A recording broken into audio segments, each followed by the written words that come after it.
couple years ago, I decided that I wanted to stop renting.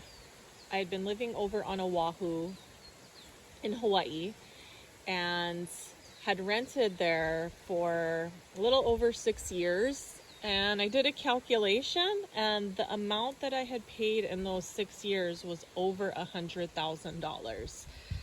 Once I did that calculation with the rent costs, and that didn't even count occasionally certain places that I lived had other fees like utilities, parking, that didn't even count that. So once I did that calculation, I realized that I was sick of essentially just throwing money away.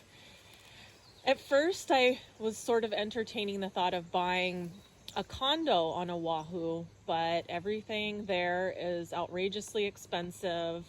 At the time, which I'm sure costs are even higher now, it was almost impossible to find a condo that was under 300 grand.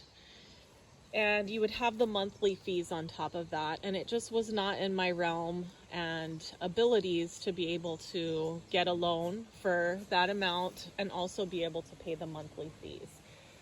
So I'm originally from the Big Island of Hawaii, where I am now and filming. And I thought, and I knew that land and houses were much cheaper there. So I started looking.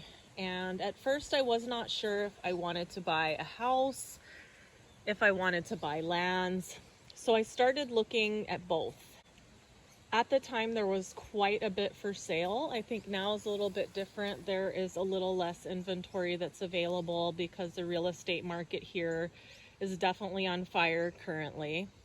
That may change with the moratorium ending, because there should be quite a bit more inventory potentially hitting the markets with homes and possible foreclosures. But I started looking at both houses and vacant land. Looked in the Hawaiian Paradise Park area. I had lived in that area before. Stuff was more affordable than it was in Hilo. There was quite a bit available. So I was looking at both houses and vacant lands. Looked at countless places and always found something wrong. And nothing really felt right. So with vacant land, for example, you drive up, most vacant land will not be cleared. So you will actually have no idea what the property looks like once it'll be cleared.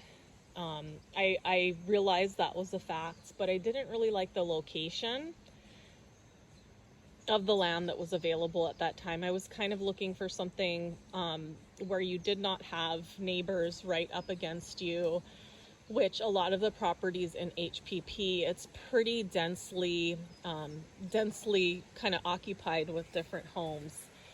Some areas not as much, some streets, it really varies by street.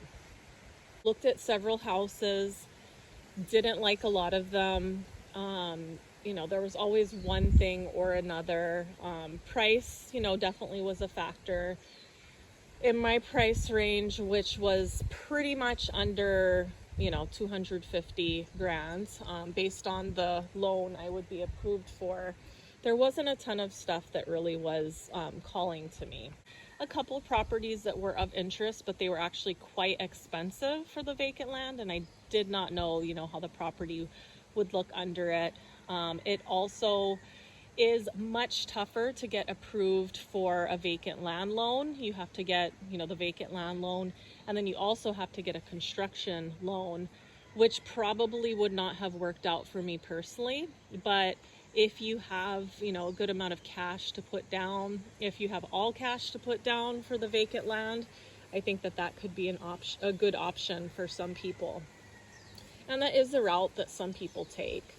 I think, the vacant land route is definitely appealing if you find a property in a location that you like.